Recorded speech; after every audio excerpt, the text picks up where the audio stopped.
A very good morning to you children. This is the third video of the chapter heat. In this, we are going to study about thermal expansion, which is the second point that we discussed in effects of heat. Now, thermal expansion means, thermal means heat. Okay, expansion means increase in volume.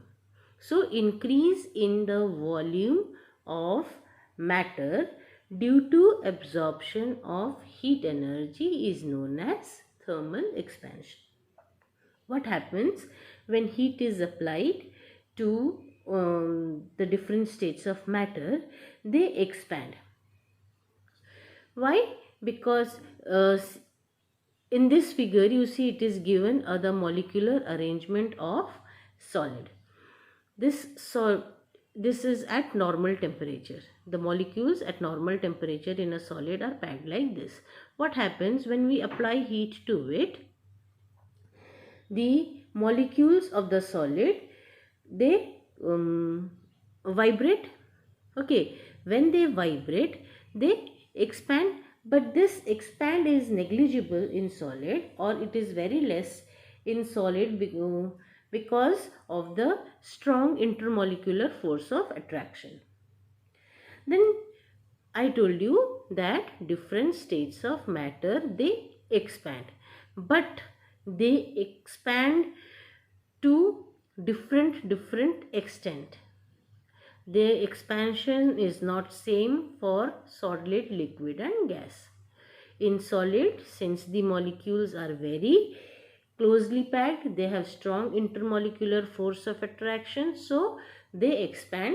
The expansion is negligible in solid. In liquids, what happens?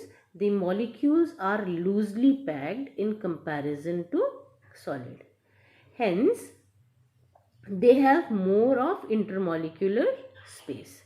Okay, so when liquids are heated, the intermolecular space, it increases to a greater extent as compared to solids. So liquids expand more than what solids do. But then now in gases, okay, in gases the molecules are loosely packed than solids. So when gases are heated, the force of attraction between the molecules becomes almost negligible. Okay, it becomes zero. So the intermolecular distance between the molecules, it increases to a larger extent. So the degree of expansion in gases is maximum. So solids, they expand less than liquids, and it expands less than gases. Let us do this activity. Activity 2. One activity is given. Here we are going to demonstrate the thermal expansion in solid by Gravesand's ring and ball experiment. What have we taken over here is, this is iron ball. Okay, this is an iron ring, this is a clamp stand, and we have a Bunsen burner over here. We have taken this iron ball and the iron ring in such a way that the ball should just pass through the ring. Okay, now you suspend the ball from the stand as it is shown over here, and then you heat it. Okay, when you heat it, you will see that there is expansion. How will you notice that?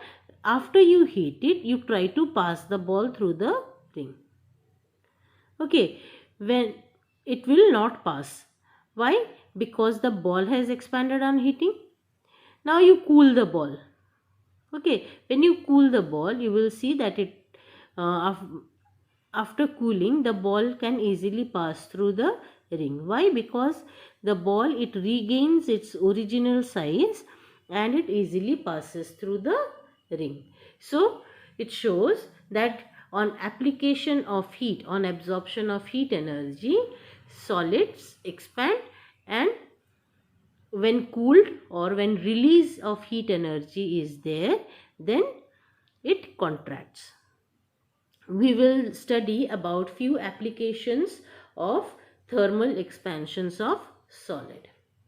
Few applications are given, and 2-3 more applications I'll explain you.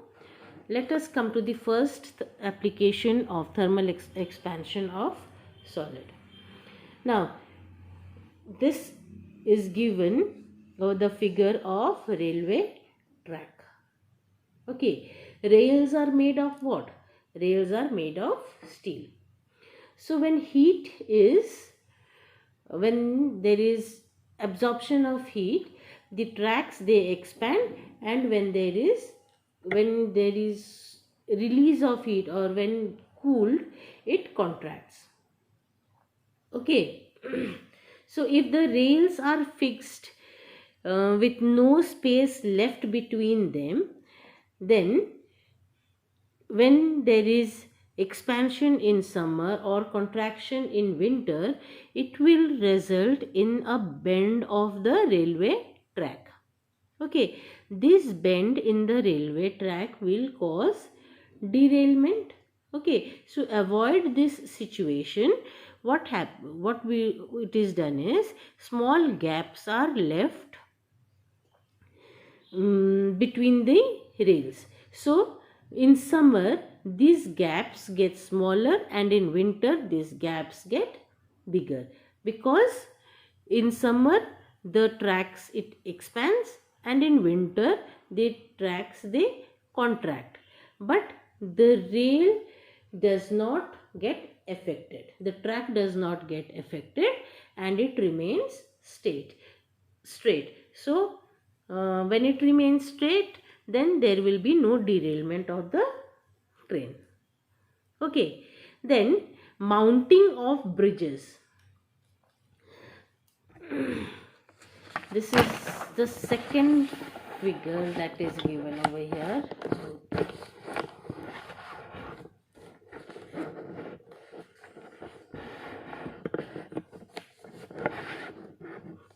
Look at this figure.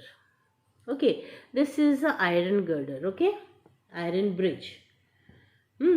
This girder supporting the bridge is not fixed. This is the bridge. This girder that is supporting the bridge, this is not fixed in the walls of the pillar.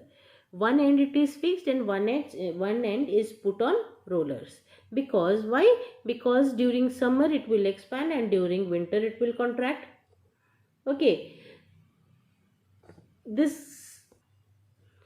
this will result in breaking of the pillars, and the bridge will get damaged. So to avoid this situation, the girder, it is mounted on rollers. These are rollers you see, and there is a small gap that is left between the expansion and contraction. This small gap is left for expansion and contraction. And why these rollers are put? So that this bridge can, when it contracts, it will not damage the bridge. Okay, or when it will expand, it can easily move. Similarly, small spaces are left behind the walls while mounting the girder, so that it will allow for expansion and contraction. Okay, then laying of the telephone and electric transmission wires. These metallic wires, what happens? They expand during summer and they sag down. Okay, they are loose and they sag down. But during winter, they contract. During winter, they contract and they become straight. In hot days, these are two poles. In hot days you will see that the wires are left sagging like this, but in winter they become straight. Okay, why? Because of the absorption of heat in summer.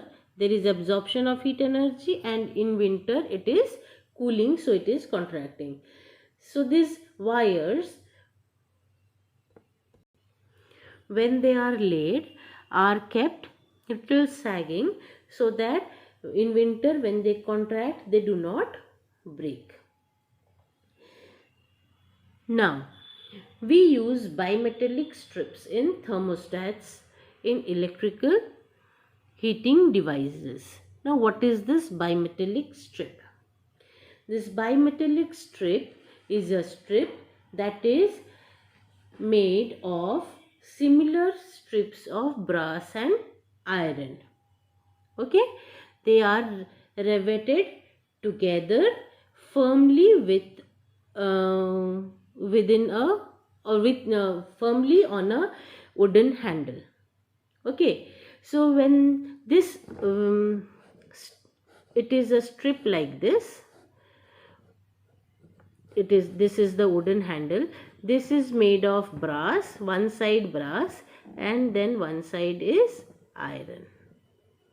Okay, it is joined over here. What happens?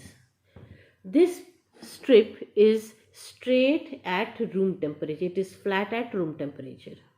Okay, what happens is when this strip is heated, okay, in electrical heating devices, when these strips get heated, you will observe that the strip, it bends.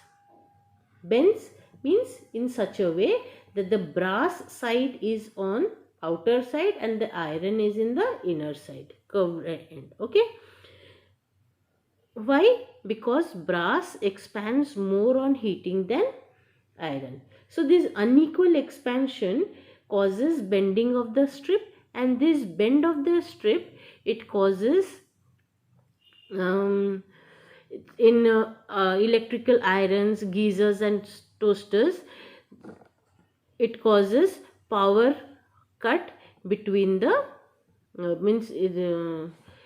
the device gets stopped heating when these strips bend, and when cooled it becomes straight again, and then again it comes in contact with the point and it starts heating again. Clear? In the next video, okay, one very common example I forgot. Jam bottle. When you bring a jam bottle and you try to open it, the lid of the jam bottle is very tight, isn't it? And you are unable to open. Sometimes it is difficult to open the jam bottle. What you will do is you put the lid of the jam bottle in hot water. Okay, when you put it in hot water, or you show the lid of the jam bottle in front of a flame, what will happen? The lid will expand a little bit. Okay, before the heat reaches the bottle. Okay, little heat you will apply before it reaches the bottle, and you will see that the lid will expand and it will become loose, and it will become easy for you to open the jam bottle. More examples are there. You are going to find out examples for yourself and we will discuss in next class. Okay, in the next video we will be learning about the change of state.